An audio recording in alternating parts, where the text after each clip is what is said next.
Does your work energize you? Does it make your impact on the world?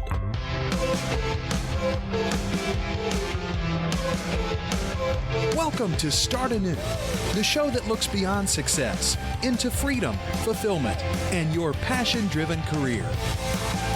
Join your host, Sumbul Sang, for inspiring stories and bite-sized training to help you start anew with clarity. And now, here's Sumbul.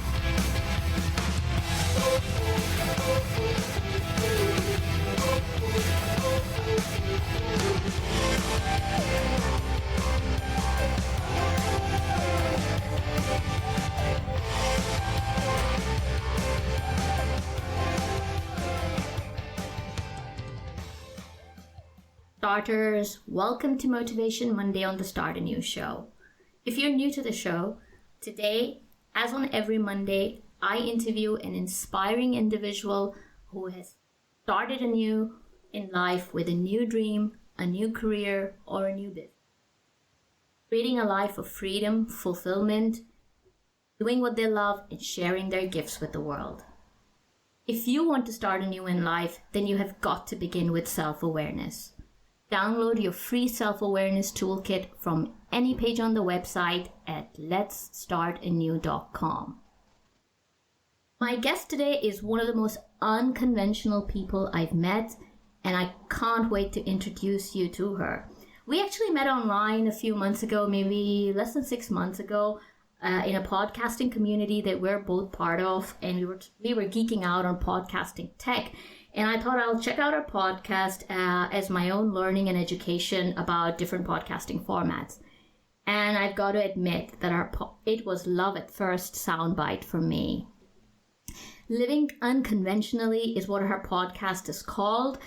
Britany Felix, the host of the podcast, conducts weekly interviews with people who have ditched their desk to chase their passions around the world. Also uses the show to document her own freedom journey of selling almost everything she owned, including her home, quitting the highest paying job she's ever had, and taking an open-minded and open-ended road trip with her husband and 2 dogs. Now, without any further ado, let's get Britany on board. Britany, hello, and welcome to the Start Anew Show.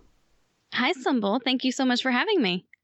I'm really excited to share your story with our listeners today. So let's start off by you telling us a little bit about what is your big why, the big vision that you have for your life. The big why for me is just freedom. That all-encompassing word that means so many different things to so many different people. But for me, it's really having the ability to make the choices that I want to make, and not being forced by someone else to live life according to a certain schedule or a certain way. So being able to say yes to any opportunity that comes up that I want to take advantage of, be able to spend time with friends and family, basically never have to say no to anything just because I have to go to work. I love that. I know that you're enjoying a certain level of freedom in your life today, but I also know that life wasn't always like this for you.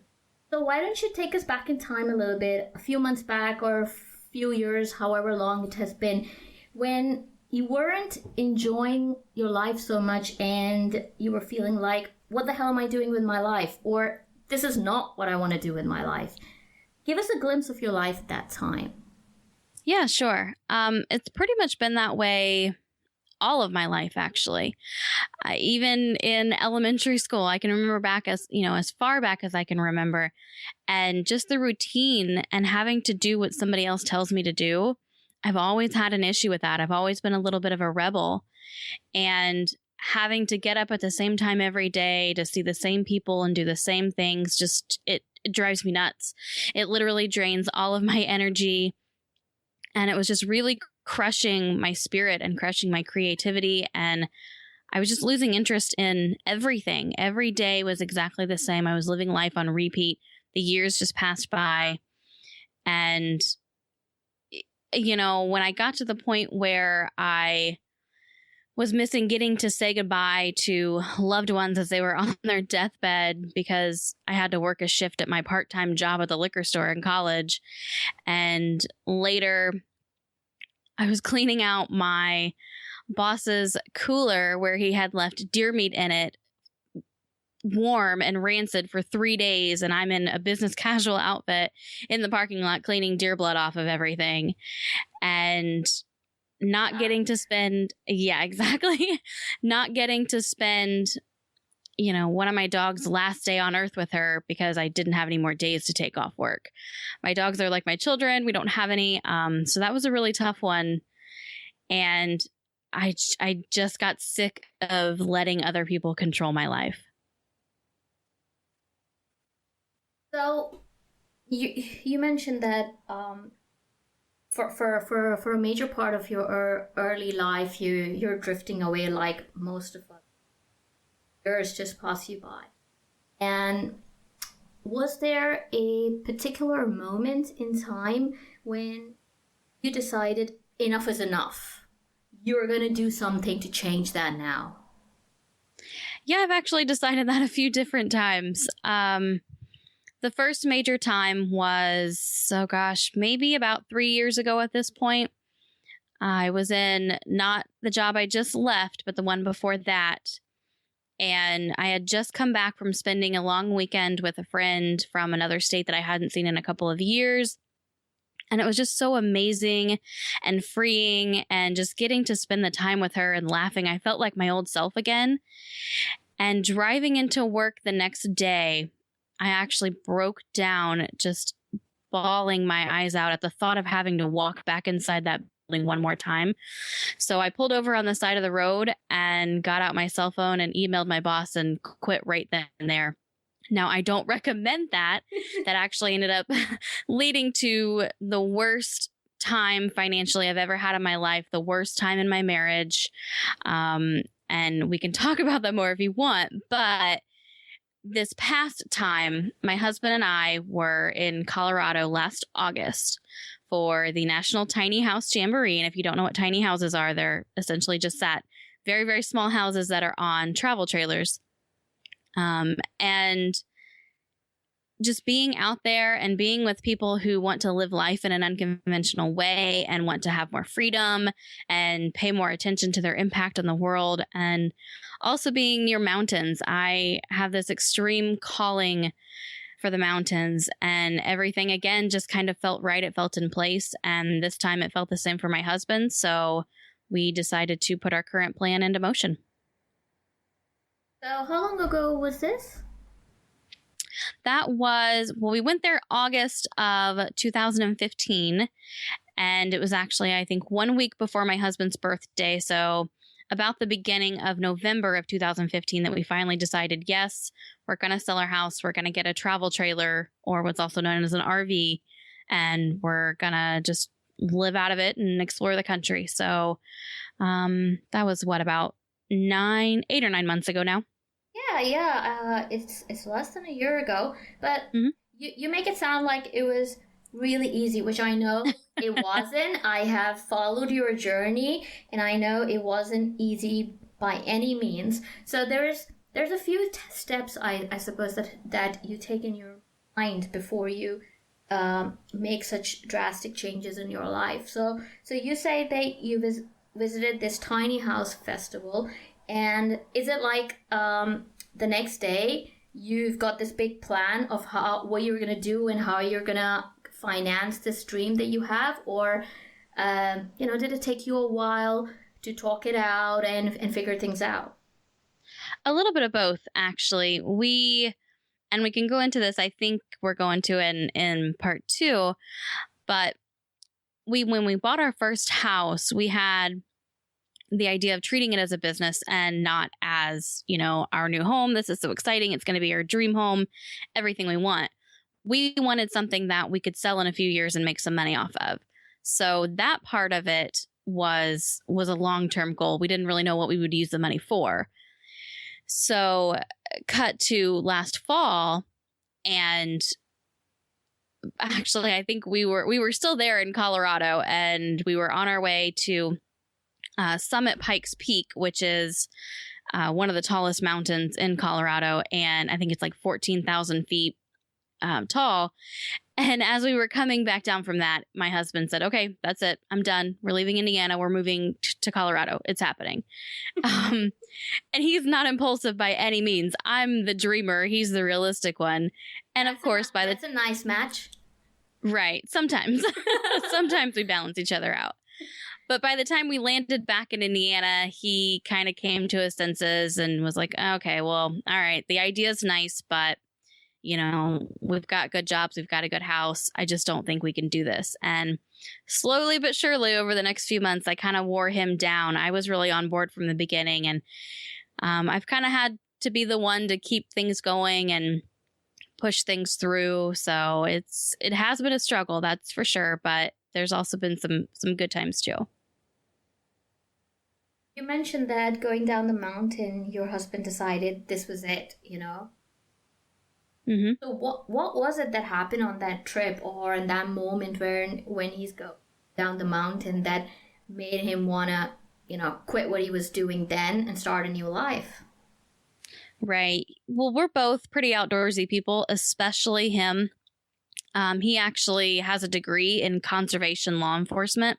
He loves the outdoors. He's a hunter, a fisherman, a hiker, basically anything outdoors, he's there. And I am too for the most part, but I always say that he was a mountain man in another life. He would be perfectly content living in a cabin in the middle of nowhere and never talking to anyone ever again. But he's always grown up in Indiana, which is basically just cornfields. There's not a whole lot of really exciting or adventurous outdoor activities here. And he used to call me a mountain snob because we would go to, different places in other states like Tennessee, and they have mountains, I guess, but I just really call them just really tall hills. And so when we got out to Colorado and experienced the Rocky Mountains, he finally got it. It finally clicked for him. He just knew he needed to be out west. He felt a calling to be out there as well. What was your reaction when he declared that to you? Well, excited that he was so moved and affected by our trip and that he was experiencing it the same way I was. But I also know my husband, and I knew that he would change his mind before we got back home. So I was cautiously optimistic. Okay, so you mentioned that he did change his mind when you got back home to Indiana. So what did you have to do to keep this dream alive? Basically, I had to kind of convince him that it would actually work. I had to convince him that we would make enough money on the sale of our home to buy us quite a bit of time on the road, and that we really could buy an RV, and, that they were affordable and that we could live cheaply and we could live off solar power. And I basically kind of had to figure everything out, not necessarily the specific details, but just enough to convince him that it was at least worth a shot. So let's take a step back, actually. At what point did you decide that this new lifestyle was going to be in an RV traveling around the world? Sure. We actually originally fell in love with tiny houses a while back, a couple years ago.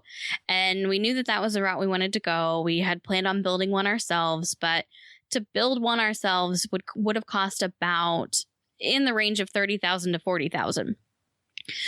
And we wanted to have most of our debt paid off by then. So this was a long-term plan. This was like a 10-year plan, probably minimum. And once we went out to that jamboree, and once we had this kind of major revelation and we just knew we were not supposed to be where we're currently living, we just got impatient, basically, and decided to just go a route that we could implement, within the next year as opposed to 10 years. Yeah, makes sense. So you said that you kind of figured out a high-level plan of how this life transformation was going to happen. So tell us about the biggest challenge you've had in this journey since August last year. Honestly, it's learning to be patient. We were supposed to be on the road close to 2 months ago now. About a month and a half, maybe, I guess. But we just keep running into snags. Our first RV that we bought, we lost about $5,000 or $6,000 on it. We just poured a whole bunch of money into repairs, and things just kept going wrong, and things just kept looking like it was just going to cost more and more and more money. And so the whole plan almost fell apart at that moment. My husband doesn't exactly do very well with running into challenges on things. He kind of just tends to want to throw up his hands and say he's done and that's it. Plan's over. We're just going to move instead. We won't actually travel. So it was really difficult going through that with him and just kind of having to regroup and start the plan all over again. And we've run into issues even since then. I mean, we ended up finding another travel trailer that was better than the first one. So that all worked out exactly the way it should. But we've just had a lot of issues with paperwork. It's been one setback after another that we just have to continuously figure out a way to get past and move on to the next thing. Apart from the challenges, many challenges you've faced with your trailer and the logistics around it, what about this plan to downsize? What was that like for you? Give us a bit of a picture of what changes you made in your life to downsize. Yeah, we had a 2,000 square foot home for just two people. We had 3 bedrooms, a formal dining room, a living room, a loft, an eat-in kitchen. I mean, our house was way too big. And so getting rid of everything was actually very freeing. I'm the sentimental one out of the two of us. And so I had kept a lot of things from my childhood. And I can't say we got rid of everything. We have some stuff stored at relatives' houses and friends' houses. But for the most part, we probably got rid of about 85% of everything that we owned. And it really wasn't that difficult for me.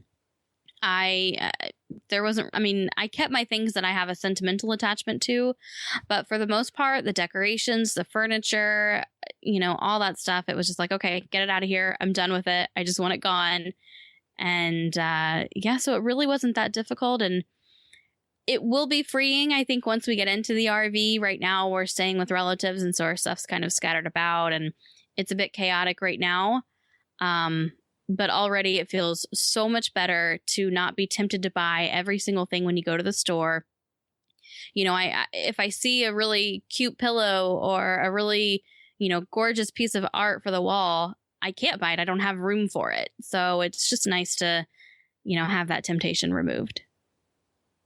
Massive mind shift change, isn't it?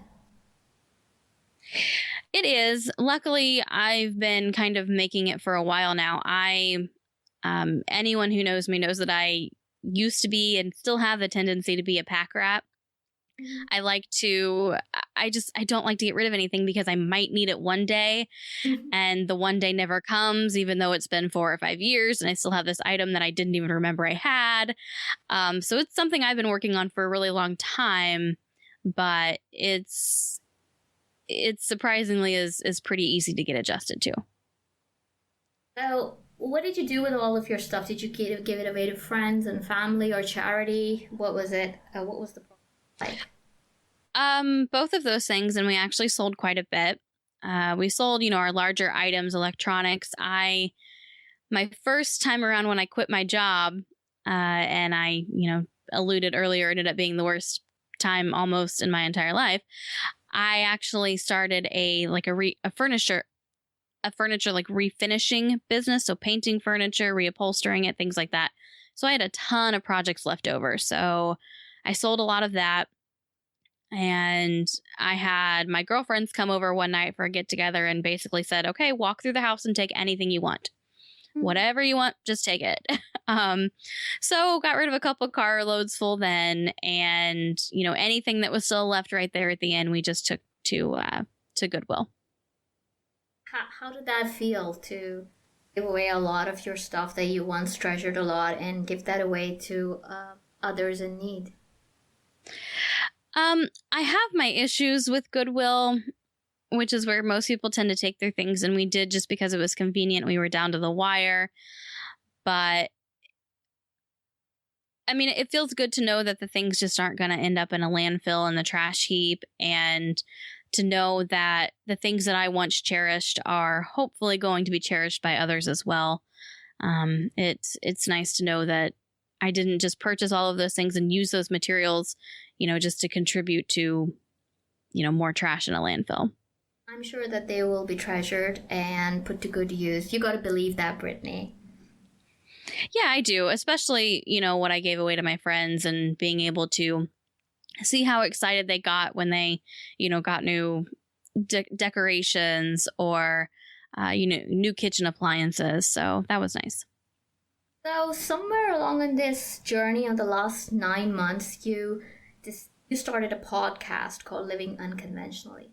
Tell us a bit about what inspired you to do that. Sure. I actually had never even listened to a podcast until, I would say, about 3 or 4 months before I decided to start my own. And it was actually a podcast that isn't even active anymore. She didn't keep it going for very long. But the podcast was called Unsettled, which is kind of exactly like it sounds. It's for people who don't want to settle in life. And she was one of, these people that I really followed. I really connected with her mission and of inspiring other people to go after what they really want and not just settle for a corporate job where they're miserable. And listening to that, I thought, wow, this is really awesome. I love that you can listen to these anytime you want. You can download them. The radio is horrible. I don't have to listen to that anymore. And something clicked. It just seemed like it'd be great for me. But I thought, I think like most people do, that podcasting is this crazy thing to get into, and you've got to have all these connections, and you need to have a production team. And I just thought it was a much bigger deal, I guess, than it really is to start one. And so I took a free email course and realized that, hey, I might be able to actually do this, and decided kind of right away that I was going to do it. And I love, love, love talking to people who have explored the world. I love living vicariously through travel stories. And, so I guess when I needed to pick a topic, it seemed like a pretty easy one to go with, because I could talk about travel for hours and hours and hours. Were you doing something similar in your job before? Something in media, or did you have any skills that you could bring to this journey? Zero, just about. I worked in an administrative setting basically my entire career. I've always worked in an office. And so, I had the computer skills, and I've always been good with computers and technology. So that's really about all I brought to the table. No experience speaking, no experience working with recording software, none of that really. Yeah, and now you're crushing it. So were you still working at your day job when you first started podcasting? Yes, I was. The first about 3 months after my podcast went live, I was still working a full-time corporate job, so 40 to 50 hours a week. And I actually started working on the show about 2 months before I even went live. So there was about a 5 or 6 month period there where I was working full-time in an office and full-time on my podcast. So tell us about your schedule at that time when you've got this full-time job. What hours of the day were you working on your podcast? How many hours were you working? And how much sleep you were getting? Right. Well, I was also doing a bit of freelance work and freelance podcast editing. So a typical day would be waking up at 6 a.m. to be at work by 6:30 and getting home from work at about 4:30 or 5, some days 6 or 7. I would work for an hour or two on whatever project I had. So whether that was editing a podcast for a client or editing one of my own episodes or conducting an interview, I would take about a half-hour break for dinner and then get right back to it and work until generally maybe 1 or 2 in the morning, and then wake up and do it all again the next day. Starters, if you have a dream to live an unconventional life on your own terms, it's not just going to happen by itself. Model Britany's journey of hustling away to create the life of her dreams. So Britany, you've got a full-time job. You are podcasting, which takes a lot of time. I know from my personal experience, and through your podcasting, you are inspiring people and making a contribution to the world. Also, you have a side job, freelancing to make money. Was there a point where you felt like, I'm juggling too much, this is crazy? Yes, but I knew there was an end in sight. I think if we weren't so close to me leaving my full-time corporate job, I would have probably gotten burnt out pretty quick, but I was able to just hold on to that and remind myself, this is temporary. It's only for the next couple months. You can get through this. And that made it a little bit easier to tough. But yeah, I mean, it was difficult. I can't lie. A lot of people struggle with taking the leap. They have these dreams and they plan out their finances, whatever the sources of those finances might be for them. For some, it's savings. For others, they're taking money from a retirement fund. Some have property investments like yourself. Yet, they're too scared to take the leap. They don't know when they should quit, when they should start anew. How did you know, when the time was right for you to quit your job? Well, with us, it kind of coincided perfectly with selling our home and getting our journey. We kind of had a mindset of wanting to hit the road, at the beginning of spring or middle of spring, basically as soon as our house sold, so that we could enjoy the warm weather while we were on the road. But prior to that, I would just say, for me, it was just as soon as possible. Leaving my job could not come quick enough. And, I would say for most people, they probably shouldn't quit their job until they are able to maybe not necessarily replace their full income, because they may not need their full income. But I would just say whatever you feel comfortable enough with making from a side hustle, that, you're comfortable with leaving your job and it's not going to cause any undue stress, or at least any more than it typically does, because starting a new venture, starting a new business, a new project is incredibly overwhelming. There is so much to have to do and learn and experience and fail at before you can succeed, that adding the pressure of not knowing if you're going to be able to pay your bills is just, it's insane to me. So I am the spontaneous one, and I did up and quit my job, but I also really, really learned from that. And I would just say, don't leave your current situation if you can still stand it until you're really comfortable with having enough money coming in to be able to pay your bills. What would you do differently if you were to all over again? I'm really not sure. I'm torn when people ask me that. The typical answer is, oh, nothing. Everything's worked out the way it should. But honestly, I think I would just do it sooner. I would have tried to get this plan going so much sooner. I don't think my husband would have been to that point yet. He had to get to the point with his corporate job, which was the first corporate job he'd ever had. He was a police officer prior to working his most recent office job. And he had to get to the point where I was. He had to get to the point where he was just so mentally exhausted at the end of every day and just so miserable, and finally realized just how much corporations do not care about their employees. And so it probably could not have happened any sooner, but if I could have made it, I would have liked to have. So no regrets then? No, I wouldn't really say there are any regrets. Maybe I wouldn't buy the RV that we bought and lose like $5,000 or $6,000, but and my husband and I have talked about this too. Given this same situation, if we had to go back and, not know the outcome, we still would have bought it. We thought it was a really good deal. And, we've lost some money, but we're going to learn from it and move on and just kind of be more cautious in the future. We can never anticipate all the things that could go wrong.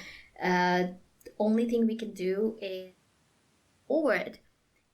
Mm-hmm. So, Britany, I know that life has been very busy, very chaotic, and very challenging for you in the last 9 months or so. But I also know that there's a big why behind what you're doing. And you're trying to do what most people never do. You're trying to create a life of your dreams, life on your own terms, to have control over your time. So if you compare your life today, in spite of all the challenges you've got, to your life, say 2 years ago in the 9 to 5, I mean, how do you feel? Do you feel relieved? Do you feel excited and happy about where you are? Oh, absolutely. The challenges we're going through with our current journey are nothing compared to the frustrations of living a life that just does not suit you. Pretending to be somebody that you're not is soul crushing. And so I will take these challenges over the mundane problems of a corporate world any day.